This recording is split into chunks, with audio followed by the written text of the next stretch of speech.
Tout le monde, bienvenue dans ce nouvel épisode de podcast. Aujourd'hui, j'ai envie de vous parler d'un phénomène que je vois beaucoup, dont moi-même j'ai été beaucoup identifiée, c'est le syndrome de la femme forte, ou j'ai envie d'appeler aussi symptôme de Wonder Woman. C'est un peu cette impression de pouvoir tout porter, tout gérer, tout faire toute seule. Pourquoi j'ai envie de parler de ça? Parce que je sais que beaucoup de femmes qui ont grandi dans une famille où ça n'a pas été très stable, où elles ont eu l'impression de devoir tout gérer depuis petite, et qui ont dû peut-être prendre des responsabilités trop tôt, eh bien, en grandissant, en fait, ils ont vraiment l'impression que le monde porte sur leurs épaules, et du coup, on ne peut pas se relâcher, on ne peut pas se permettre en fait de baisser un peu notre contrôle ou déléguer, par exemple. Et ça me fait penser à ça parce que récemment, j'ai décidé de me faire accompagner sur mon entreprise parce que j'ai besoin de me réaligner, j'ai besoin de clarifier pas mal de choses pour apporter plus de valeur à mes clientes, mais aussi pour me sentir alignée avec mon entreprise. Et parce que récemment, il y a eu pas mal de choses dans ma vie privée qui ont fait que je me suis remis pas mal en question sur l'alignement. Donc ça, c'est un autre sujet, et la semaine dernière, j'avais tourné un épisode sur justement le fait de retrouver du sens quand on se sent perdu ou quand on essaie de se réaligner. Donc si vous n'avez pas écouté, je vous l'invite à l'écouter.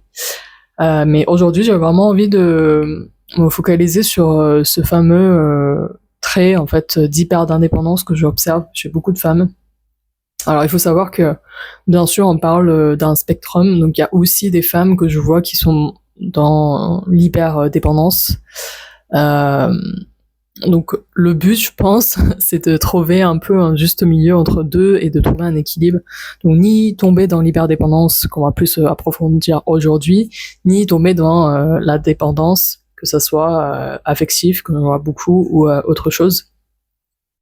Pour moi, une femme ou un être humain qui se porte bien, qui est équilibré, se trouve justement entre les deux, c'est-à-dire ne pas trop être dépendant de quelqu'un ou de quelque chose, sinon ça pourrait devenir une addiction, ou tomber dans l'hyper-indépendance justement où on a l'impression qu'il faut tout faire tout seul et d'avancer tout seul.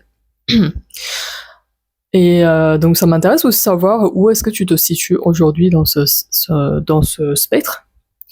Est-ce que tu as peut-être basculé un côté puis d'un autre? Peut-être ça dépend dans quelle sphère de ta vie. Est-ce que c'est dans les relations où tu as été peut-être hyper dépendante ou hyper indépendante? C'est très intéressant aussi d'analyser tout ça et de savoir aussi quel style d'attachement peut-être qu'on a. Mais tout d'abord, j'ai envie de vous parler d'où ça vient en fait, ce trait d'hyper indépendance, parce que c'est pas venu par hasard, c'est pas venu tout seul. Et puis j'ai envie aussi de vous aborder dans un deuxième temps les conséquences que ça a quand on a ce trait-là. Et du coup, vous donner aussi peut-être des pistes à la fin de l'épisode où comment on peut justement retrouver un équilibre plus sain pour soi-même et pour les autres. Donc, d'où ça vient l'origine de ce trait-là? Ce n'est pas inné forcément, alors bien sûr il y a un peu le trait de personnalité et de caractère qui vient un peu peut-être de la génétique, mais je pense que la plupart du temps c'est parce que on a observé ou on a ressenti en tout cas une impossibilité de compter sur quelqu'un, surtout ça peut être nos parents, figures d'autorité, sur les personnes où on était censé en fait pouvoir compter sur eux et qui étaient censés nous protéger. Eh bien on n'a pas eu assez en fait de soutien, de sécurité et de confiance en ces gens-là. Donc très petit, peut-être qu'on a dû prendre des responsabilités très tôt, on a dû peut-être vivre pas mal de déceptions ou peut-être de l'absence d'un de ses parents ou les deux. En tout cas, les personnes qui étaient censées s'occuper de nous n'ont pas été là pour nous quand on avait besoin. Donc, qu'est-ce que ça engendre? Ça engendre le fait que ça crée en fait une croyance que je peux pas compter sur quelqu'un, il faut que je me débrouille toute seule. Et il y a un autre biais aussi, c'est qu'on croit souvent que c'est une faiblesse d'avoir besoin de l'aide et que c'est pas normal. Alors que je pense qu'on est des êtres humains, on est des êtres sociaux, on est câblés à être peut-être bon dans certains domaines et moins bon dans d'autres. Je pense que c'est pas un hasard qu'on n'est pas câblé pareil, c'est qu'on est fait pour s'entraider, pour avancer ensemble. Donc c'est complètement du coup une croyance limitante de penser que d'avoir besoin de l'aide c'est une faiblesse. Mais c'est possible qu'on ait développé ça comme croyance quand petite on a l'impression en fait d'être la seule commandante du bateau et qu'en fait sans nous rien se passe ou en tout cas ça avance pas ou on a l'impression que le bateau va s'écouler si on n'est pas au navire et qu'on ne gère pas tout le monde, etc. Et j'ai envie de dire, finalement, tout ça, ça n'aide pas à développer une confiance dans d'autres personnes, en fait. Donc, c'est souvent des femmes qui vont penser que c'est mieux qu'elles avancent tout seules, de porter tout seul, de faire tout seul, parce que personne ne fait mieux qu'elles, ou en tout cas, elles ont l'impression que ça va être dangereux, en fait, de déléguer ou de demander de l'aide à quelqu'un. Parce qu'encore une fois, ils ont grandi avec ces conditionnements-là. Il y a peut-être aussi des personnes qui croient que elles sont capables en fait de tout porter. Moi aussi, j'étais un peu comme ça, hein, en ayant grandi dans un contexte où j'ai pas eu beaucoup de soutien des adultes. Mais aujourd'hui, je reviens vraiment sur ça parce que je pense que c'est vraiment aussi un acte d'humilité d'admettre qu'on peut pas tout faire toute seule et qu'on n'a pas toutes les compétences, toute l'expérience qui nous permet parfois d'aller plus loin et de se développer. Et je pense que tout entrepreneur, ou même les personnes qui se portent bien, ce sont des personnes qui acceptent d'être accompagnées à un moment donné. Et d'être accompagné, ça ne va pas dire aussi dépendant de quelqu'un forcément à 100%. Et d'ailleurs, c'est ce que j'insiste aussi avec mes clientes, c'est que quand vous prenez un accompagnement avec moi, par exemple, vous n'êtes pas censé tout confier pour moi et compter sur moi pour un peu vous sauver, quoi. Moi, c'est vraiment un truc où je suis allergique. Je suis pas la sauveuse, je suis pas là pour vous sauver, je suis là juste pour vous guider, pour vous aider à trouver des outils qui vous conviennent et vous accompagner sur le chemin.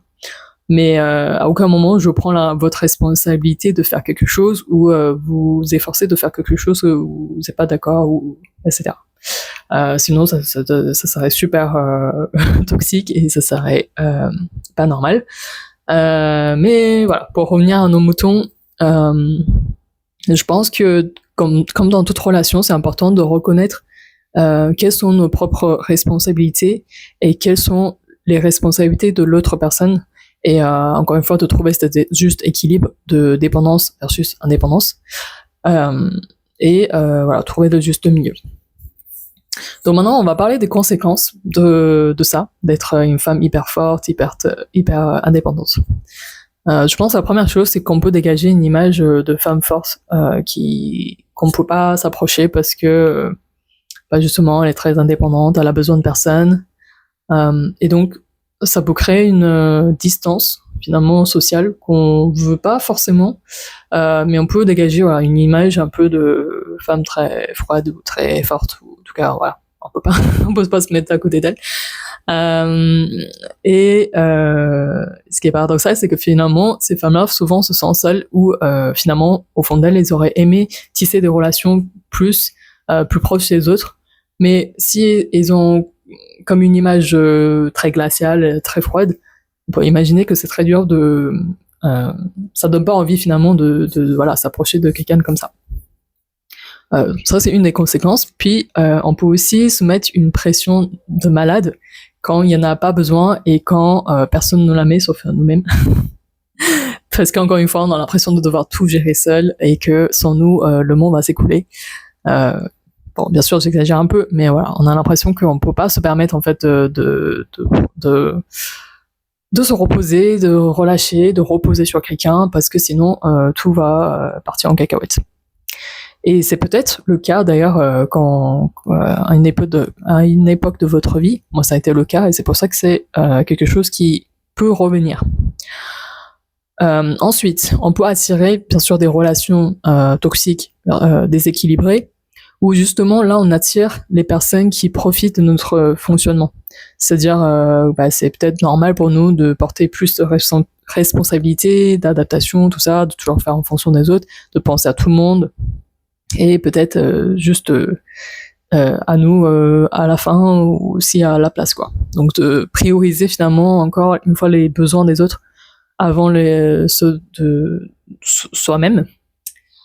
Ce qui peut mener aussi à des burn-out aussi au travail par exemple, ou même en relation aux autres. Je pense aussi au burn-out parental par exemple. Quand on est tellement happé par les besoins des autres qu'on oublie ses propres besoins. Et ça, encore une fois, c'est super dangereux parce que on peut se perdre et se cramer, s'épuiser et ne pas comprendre pourquoi. Donc en fait, les femmes qui ont ce caractéristique-là d'être hyper indépendantes sont souvent les femmes qui souffrent d'épuisement parce qu'encore une fois, elles pensent qu'elles doivent gérer toute seule, mener toute seule le bateau.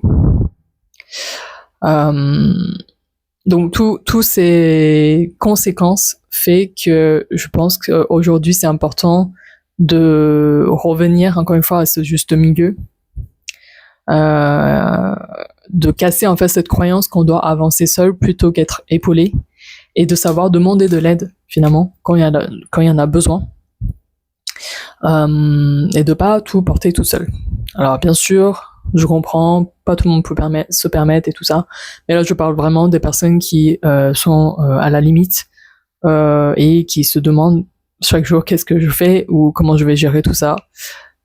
Pensez vraiment à la possibilité d'ouvrir la porte à déléguer ou à vous faire épauler, quel que soit le domaine de votre vie, si vous avez une entreprise à gérer ou dans n'importe quelle sphère de votre vie. Peut-être vous êtes parent, vous avez besoin d'aide aussi pour gérer la famille, les enfants.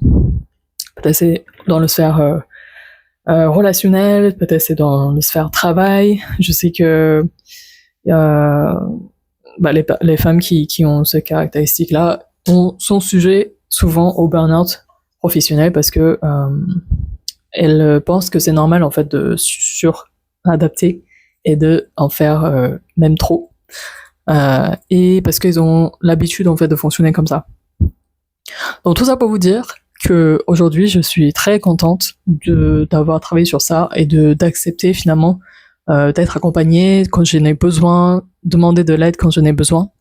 Bien sûr c'est encore un chemin et que parfois ça peut revenir mon côté, j'ai envie de tout contrôler, j'ai envie de tout maîtriser et que je peux gérer ça toute seule, pas de problème.